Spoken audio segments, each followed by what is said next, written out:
Joel Embiid has made a massive decision regarding the future of his playing career. No, it does not involve leaving the Sixers, but it does mean he will be suiting up representing another team, as Embiid has officially announced he will be representing Team USA at the 2024 Paris Olympics.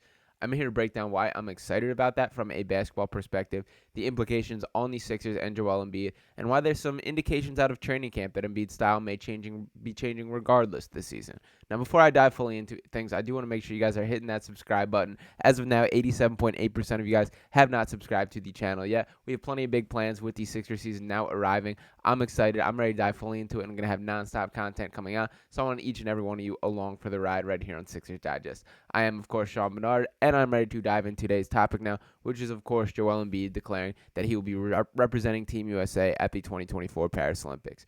Now, this was not an easy decision for Joel Embiid. He had three different options on the table. He does have citizenship in three different countries. Number one, of course, being Cameroon, where he was born and raised until his teenage years, where he decided to come to America and chase that basketball dream. He is a citizen of the United States and has lived there for the past couple years since he came over from Cameroon, and he's also a citizen in France. Cameroon is a former territory of France. There is some ties there. Embiid does speak French himself, but he did decide that the United States will be the country that he will be representing. There are some good options there. Number one, it would have been cool to see him represent Cameroon. He kind of indicated that if Cameroon would qualify, that would be his preference, but that is far from a guarantee, and Embiid immediately would be the best player to ever wear a Cameroon jersey. To this point, I believe it's Luc Mbah, who Embiid regards very highly and gives him a ton of credit and praise for helping bring him over to America as a whole and set up these basketball connections. Mbah, a former Sixer as well. France would have been cool, another cool option just to see him share the court with Victor Wembanyama and Rudy Gobert. Personally, would have been extremely fun for me to watch, so I was rooting for that. We could have seen Embiid just be like the guard in the center's body in the way that he constantly wants to be, and I just don't see a world where any player is able to finish around the rim with the three of them all on the court. But it is awesome to see him representing America. The United States are looking forward to putting a super team over there in Paris in 2024. We're hearing names like LeBron James, Steph Curry, Damian Lillard. All these guys are coming out of the woodworks. Devin Booker is another one, saying that they want to compete in the Olympics. It sounds like the United States are sending a squad, and I'm happy that Joel Embiid will be a part of it. Embiid also took to Twitter himself to kind of open up on the decisions. As I mentioned, it was not easy for him because of the three options, and he spoke on exactly why right here. And Embiid tweeted, "I'm really proud and excited about this decision. It was not easy. I am blessed to call Cameroon, France, and the USA home. After talking to my family, I knew it had to be Team USA. I want to play with my brothers in the league.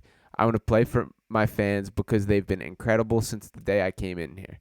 But most of all, I want to honor my son, who was born in the U.S. I want my boy to know I played my first Olympics for him." It's very cool how much that Joel does just talk about Arthur and just the way that he speaks about it and holds him in high regard. There was an interview I remember about 2 years now where they kind of talked about like how much motivation has changed since having a son, and he just went on a whole kind of tangent of, I want him to know that I was the best. I want him to know that his dad was an all-star, was a Hall of Famer, was all these things. And it was just very cool to kind of see this. Embiid, more so than just about any athlete ever or in Philadelphia right now, it's been very cool to just watch his evolution from a guy who's come from, this guy may never play NBA basketball, that these foot injuries may be so legitimately bad that he might not be able to suit out. Remember, he did not play his first 2 seasons upon being drafted. And then we see him come into the NBA and be this immature little kid, this guy tweeting at Rihanna or throwing shots at Kim Kardashian, trying to get in the DMs on Twitter. And then he kind of evolves as both a human being and a basketball player to grow into the guy that's the MVP of the league, has led the NBA in scoring 2 straight years. And we're just seeing him kind of get this sense of maturity that was not there when he first came here. So it's been very cool to kind of have a backseat for his entire evolution as both a player and a human being. And I don't think that evolution is stopping anytime soon.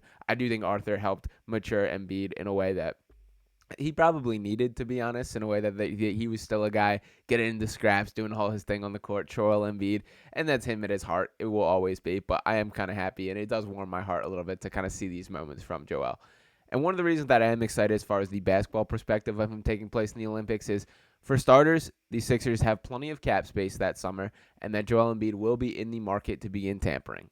Sure, you don't have to call it direct tampering. This isn't something the Sixers can be punished for, but it is the fact of the matter that a lot of relationships between star players are made at events like this, that when they are playing in the Olympics, when they're competing on a day-to-day basis, that's when you start to realize, like, wow, this guy's pretty fun to play with. Like, if we teamed up in the NBA, nobody's guarding us. Like, what if I don't want to use. I'll use Devin Booker as an example, even though he obviously has his super team already in Phoenix. But what if Devin Booker starts playing with Embiid and thinks, "Wow, this is a duo that could really do something," and then all of a sudden the wheels start to turn, situations change. All of a sudden Kevin Durant forces his way out of Phoenix. Bradley Beal and Booker aren't getting along. All of a sudden, that drops to the table. So having these types of connection does matter. That is an area that I think has been a weakness of Joel for the most part throughout his NBA career. While he has absolutely ascended to NBA superstardom, he's not the guy that's as much in the mix as a lot of these guys. That he's very family oriented, wants to stay at home, play FIFA, hang off, stay off the internet, do all his things or whatever. But he's not a guy that's hanging out with all these guys, going out,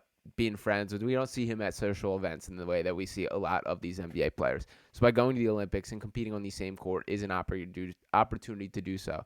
It will also help him evolve as a basketball player, as he will no longer be the sole engine of the team. When he's going to have all this talent around him, he not only will be asked to play a little different, but he'll be forced to play a little different. And I mean that by being less selfish, by passing the ball a little more, not being as ball dominant, more movement, more passing. All these things are great for him, and that is the next step that I expect to see from Joel. I think everyone's hoping is we know that he has an astronomical amount of talent, one of the most individually talented players across the entire league, top 5 on an everyday basis, and at his best, I would argue there's not a single player better than him.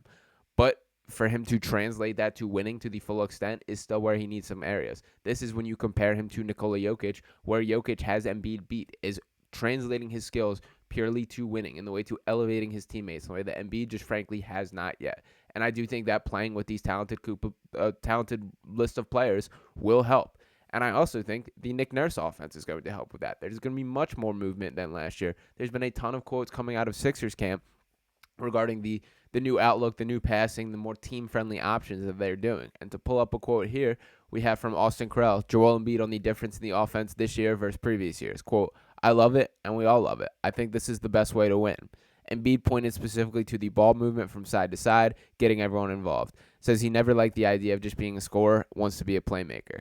I do think there's a little truth to Embiid watching Jokic win the championship last year and it being a bit of a wake-up call. That Embiid is a guy, and I like this about athletes, and specifically I like that Embiid has this, is he is driven by others' success, that he wants to be better than them. Jokic, we've seen Embiid chase him in the MVP runnings the past 2 years, and regardless of what quotes are set or how much he wants to say he doesn't care, that was absolutely a driving force of Joel Embiid.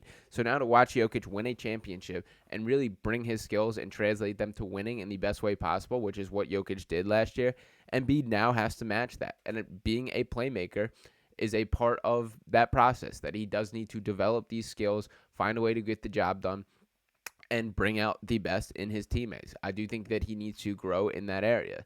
And Embiid is far from the only one throwing shots at Doc Rivers. We've seen some quotes from Paul Reed leak out, from Jaden Springer leak out. We have this quote from Daniel House here, which called Doc out by name, where Daniel House says, "Doc Rivers is a two guys ball dominant guy. Nick Nurse isn't everybody play together, everybody work for each other."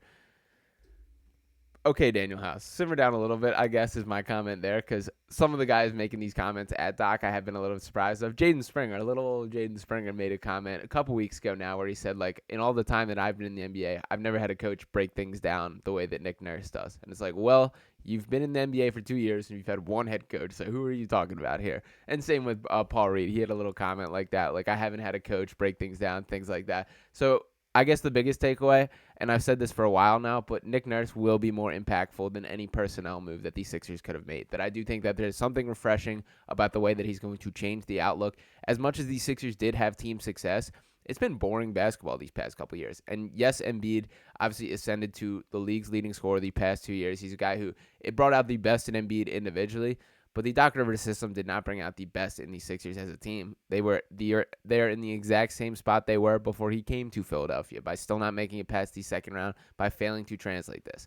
I think with a more team-friendly offense, with some more movement, some more optionality, more sets, guys running off each other, playing off each other in a better way, less isolation basketball, these are all things that I'm excited to hear about. And Joel Embiid has to be at the forefront of leading the charge, that he cannot be a guy who calls his own number, play in and play out.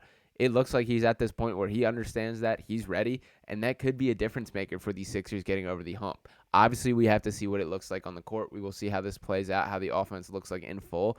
But all these indications, all these signs, all these little clips that are leaking out from training camp gave me a ton of hype about what the offense could look for this year. I don't know who that involves exactly, whether James Harden's going to be a part of it or not, but I am excited about what it could potentially bring. Regardless, thank you guys for tuning in this video. Once again, don't forget to hit that subscribe button, ring that bell so you're not missing out on any content here. I will continue to be along for the ride every step of the season this year. My name is Sean Barnard once again, and I'll talk with you next time right here on Sixers Digest.